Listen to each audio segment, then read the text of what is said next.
नमस्कार मंडळी. गेल्या काही महिन्यात छोट्या पडद्यावर अनेक बदल झाले आहेत.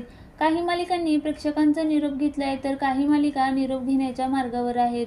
तर काही नवीन मालिका प्रेक्षकांच्या भेटीला येणार आहे. अशातच आता स्टार प्रवाहावर देखील 2 नवीन मालिका सुरू होणार आहेत. रुपाली भोसले, कृतिका देव आणि चेतन वडनेरे यांची मुख्य भूमिका असणारी लपंडाव ही मालिका लवकरच स्टार प्रवाहावर सुरू होणार आहे. त्यासाठी आता एक मालिकेची वेळ बदलण्यात येते तर एक मालिका निरोप घेणार आहे. स्टार प्रवाहावर लवकरच लपंडाव ही मालिका सुरू होणार आहे. त्यासाठी स्टार प्रवाहाची आई बाबा रिटायर होत आहे ही मालिका निरोप घेणार आहे. अवघ्या 9 महिन्यातच ही मालिका निरोप घेते. यापूर्वी या मालिकेतील अभिनेता आदिश वैद्य याने मालिकेचा निरोप घेतला होता. आता काही दिवसातच या मालिकेचा शेवटचा भाग प्रदर्शित होणार आहे. ही मालिका दुपारी 2:30 वाजता दाखवली जात होती. मात्र आता त्या जागी शुभविवाह ही मालिका दाखवण्यात येणार आहे.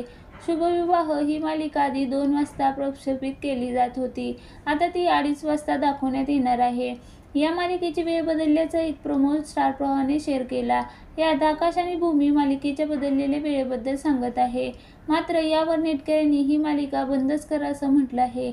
एकाने लिहिले फालतू सिरियल आहे, नाही दाखवली तरी चालेल. दुसऱ्याने लिहिलं कशाचा मेळच नाही, कशाला सुरू ठेवताय, बंदच करा की ही मालिका. आणखीन एकाने लिहिलं विनाकारण उगाचच सुरू ठेवली आहे, तेच बघून कंटाळा आला आहे आता. एकाने लिहिले म्हणजे रागिनी अजून खूप कारस्थान करणार आहे, सगळे पुरावे नष्ट करणार, परतच ती भूमीला आणि आकाशला त्रास देणार, खरंच संपवा. दुसऱ्याने लिहिले आम्हाला वाटत होतं की भूमी, आकाश, संकर्षण, पौर्णिमा, अभिजित एकत्र येतील आणि त्या रागिनीचं सत्य बाहेर येणार आणि मालिका संपेल. आता लपंडाव मालिकेला प्रेक्षक कसा प्रतिसाद देणार हे पाहणं उत्सुकतेचं ठरणार आहे.